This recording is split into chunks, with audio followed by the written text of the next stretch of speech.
Oi, segundo ano, como vai? Tudo bem? Tudo firme? Tem uma novidade aí, não sei se vocês perceberam, tá? A novidade é a seguinte, eu vou ministrar aulas para vocês durante a semana, aula síncrona, não é? Nós vamos poder conversar, trocar ideias durante a semana nas aulas e também vocês terão essa aula gravada aí, que vai ser a mesma aula lá na semana. O que eu acho muito legal aí, que eu acho importante, que você pode aproveitar para assistir a aula, anota e na semana tira dúvida, tá bom? Eu acho que vai ser ótimo essa situação. Você consegue fixar bem o conteúdo, você não vai levar dúvida de maneira nenhuma e vai dar para estudar melhor, tá bom? Olha só, a aula de hoje é um parêntese aí, é uma pausa para meditação. Estamos falando bastante da questão da rapaziada black, etc e tal. Eu elaborei uma situação de discussão para essa e para outra aula, que é sobre filosofia africana, tá?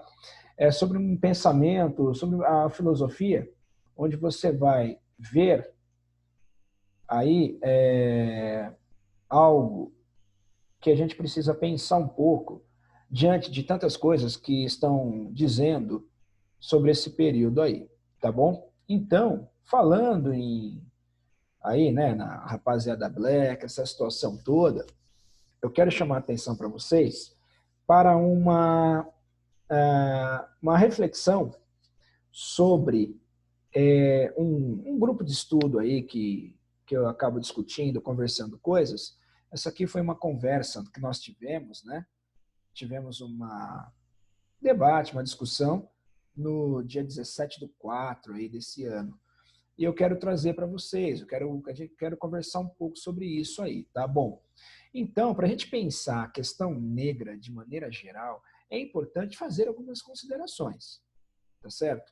Eu acho que é importante que façamos uma análise de tudo que tem acontecido no momento, mas é fundamental que estejamos buscando de onde essas questões acabam surgindo, tá? Bom, então vamos lá. Aí um livro chamado Hegel e o Haiti, né? Hegel e o Haiti. Você conhece o filósofo Hegel, um filósofo importante europeu, tá? E o que acontece aí? Aqui esse quadro é a Revolução Haitiana, né? Pintura de Ulrich Jean-Pierre. Uma pintura muito bonita, por sinal, se você pensar a época, né? Então vamos lá. Também conhecida por Revolução de São Domingos, foi um período de conflito brutal na colônia de Saint-Domingue, levando à eliminação da escravidão e à independência do Haiti, tornando a primeira república governada por pessoas de ascendência africana. A primeira república no mundo que foi aí governada por pessoas africanas, é aí América Central, Haiti. E é interessante pensar que absolutamente nenhum filósofo político colocou essa questão em suas análises. Percebe? Então, veja que o que temos hoje sobre essa questão em relação aos negros é uma continuidade. Quando você fala, nos Estados Unidos, tá, no Brasil, eles estão fazendo isso com os negros e tal, mas isso vem desde muito tempo, desde a construção política, né, da história política do mundo, isso acontece. Então, eu quero que você reflita sobre isso. Como que a Revolução do Haiti, uma revolução das mais importantes da história do mundo, ela fica às sombras? Como que a Revolução Haitiana, uma revolução que foi um símbolo, uma representação de política super forte, ela não entra nos estudos de Hegel, de Hobbes, lá, né, do Hobbes não, mas no pensamento dos contratualistas, na filosofia moderna? Por que eles não entraram, né, esses temas sobre Haiti? É para a gente pensar um pouco. Essa moça, a Susan Buck Moss, é uma filósofa, historiadora intelectual dos Estados Unidos, que ela se empenha, né, ela tem um trabalho muito forte essa questão de filosofia africana. Ela se dedica muito a isso e ela traz, não é, uma contribuição importante. Esse texto aí, o livro Hegel e o Haiti, é escrita, né, material dela, ela que preparou, pesquisa e tal, organizou aí um livro que é muito útil para a gente entender. Muito bem. Século XVIII, colonização representou tudo o que havia de mal nas relações de poder. Então, quando você pensa na colonização, você está falando de relação de poder, óbvio, né, claramente. Só que aí se estabelece nessa relação de poder algumas estruturas, alguns critérios de relação que hoje ainda persistem. Veja bem, acabou a escravização. Por outro lado, algumas estruturas elaboradas no período da colonização, elas continuam. Percebe isso? Então, é aí que eu quero chamar a atenção de vocês, é aí que eu quero que vocês prestem atenção para conseguir discutir a questão do negro no Brasil, para conseguir pensar sobre o negro no mundo. É importante que a consciência de colonização seja algo presente na reflexão. É importante você perceber que ter consciência de colonização significa perceber como nós devemos olhar para a rapaziada black. Você entende? Como nós devemos olhar esta situação social. Você tem um mundo se organizando politicamente, socialmente, tratando, colocando as vidas na colônia como vidas de selvagens. Uma situação muito importante é você perceber que os nativos e os negros africanos, eles não eram recebidos e considerados como seres humanos, como pessoas. Eles eram considerados como selvagens. Veja só. E aí o que acontece? Nós temos um paradoxo, tá certo? O que é paradoxo? Contradição. Muito bem. Liberdade para os iluministas era considerada o valor supremo universal. O iluminismo, o século das luzes, saiu da Idade das Trevas. Meu Deus, Idade Média, agora sim, a igreja não está mais, não é, atrapalhando o desenvolvimento da ciência. A ciência, o iluminismo está aí levando a situação de valor supremo universal, não é? Que é aí aquela liberdade de pensamento, a liberdade de relação. Mas esses iluministas estão falando de liberdade como um valor supremo no mesmo momento que eles autorizam e fazem a escravidão. Eles fazem da escravização uma prática econômica. Entende? Aqui, vai expandir, não é? Olha só, as ideias, de que maneira? O que aconteceu com a escravização? Facilitou, de maneira paradoxal, a expansão ao redor do mundo dos próprios ideais do iluminismo, que tão fortemente a contradiziam. Então, veja bem que o que a Susan coloca para a gente aqui como reflexão, né? Você não parou para pensar uma coisa interessante? Que o iluminismo diz que vem trazer novidade, o iluminismo diz que vem trazer uma evolução social, uma evolução científica, uma evolução do pensamento.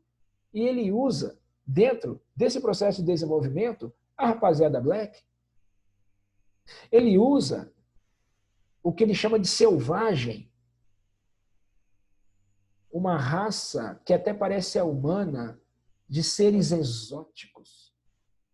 Eles usam como meio econômico, eles usam como coisa. Aí, no momento que você tem a coisificação do ser humano, você tem a presença do iluminismo. Junto com o iluminismo, você tem a coisificação do homem. E isso não é discutido, eu não vejo discutir isso, eu não vejo ninguém debater. Claro que tem muita coisa escrita, mas tudo isso fica às sombras. Ninguém traz isso para uma discussão. Esse é o meu problema com a intelectualidade brasileira e mundial aí. Eu acho que os intelectuais, tem muito intelectual trabalhando, mas acho que a maioria dos intelectuais não falam o que precisa ser dito. Mas tudo bem, vamos lá. Olha só, discrepância entre teoria e prática. Discrepância é assim, é desencontro entre teoria e prática. Então, nenhum pensador racional e esclarecido pôde perceber o tamanho desse paradoxo. Tanta gente estudando sociologia, filosofia, história, geografia política, como que nenhum pensador analisou esta situação da filosofia política, da sociologia política, que exalta o iluminismo, a filosofia europeia, a história greco-romana, e não percebe e não traz à luz acerca desta questão do negro, do nativo, dos seres humanos na colônia que foram coisificados. Então é aí que nasce toda a história de preconceito, é aí que está enraizada toda a estrutura, esse fundamento, essa percepção do outro como estranho, já vem desde a concepção política de mundo. Ou seja, nasce uma concepção política de mundo com um espaço de exclusão. E quem está nesse espaço de exclusão? Os selvagens das colônias, negros e nativos. Em nosso caso, Tupi, Tupi-Guarani, Xingu, Caiová, Caraí, Apinagés, Chavante, esses. E a gente precisa pensar, sabe, parar de ficar falando de coisas na superfície. A gente precisa aprofundar, pessoal. Aprofundar mesmo. Olha eles aí, ó. Aí, ó. O Rousseau falando do bolso selvagem, Voltaire, John Locke, Adam Smith, Montesquieu. Todos eles lutavam e buscavam a liberdade como um direito universal e primordial. Para quem? Aqui, ó. Aqui, ó. Para quem? Mas aqui, eles, de alguma maneira, estão olhando para negros e nativos como selvagens. E eu acho isso muito grave. Eu acho que hoje, toda esta falta de consciência de colonização tem gerado uma confusão de análise, é o que eu acho. A exploração de milhares de trabalhadores escravos coloniais era aceita com naturalidade pelos próprios pensadores que proclamavam a liberdade como estado natural do homem e um direito inalienável. Então, eles olhavam para a escravidão, a escravização, com naturalidade. Olha, liberdade para todos é importante, a liberdade é um direito fundamental. Leva aquele negro para lá. Você entendeu? Então, a história política do mundo ela é curiosa, né? Eu acho que a filosofia africana ela precisa ter mais militantes aí, né? A gente precisa mostrar que lá no Egito muita coisa foi base para Aristóteles, foi base para Platão e disseminou para o mundo inteiro. Tem ciência, tem tecnologia, tem conhecimento no continente africano que foi roubado lá atrás pelos europeus. Então, hoje, a nossa leitura, ela não é uma leitura europeia que foi deliberadamente escolhida, ela foi imposta. É a colonização do pensamento, é a questão aqui da questão do epistemicídio, né? Epistemicídio, exatamente isso, não é? Olha aqui. Bom, aí para finalizar, né, para não ficar muito longo o vídeo, já vou começando a me exaltar, o vídeo alonga. Hegel e White, olha só, se esse paradoxo não parecia incomodar a consciência lógica dos pensadores da época, talvez seja mais surpreendente que alguns autores da atualidade, mesmo diante dos fatos, ainda continuem a construir as histórias do mundo ocidental com narrativas coerentes sobre o progresso da liberdade humana. Olha só. Então a gente precisa perceber que mais grave do que lá atrás eles cometerem esta situação de epistemicídio, esta situação de europocentrismo, é mais grave ainda hoje, sabe? Que você tem tanto acesso, você tem tanto esclarecimento e ainda não conseguiu escrever uma história real, mais justa e mais verdadeira, né? Então, fica a reflexão aí, minha gente. Próxima aula eu vou lançar mais uma aí, e aí acabou, tá? 2 aulazinhas aí de filosofia africana e tal, para a gente conseguir ter base para pensar por esses dias aqui. Tá bom? Grande beijo, minha gente. Tchau, tchau. A gente se fala na aula. Vê o vídeo, anota a dúvida, traz questões, vamos debater. Tá bom? Valeu, gente. Muito obrigado, viu? Tchau, tchau.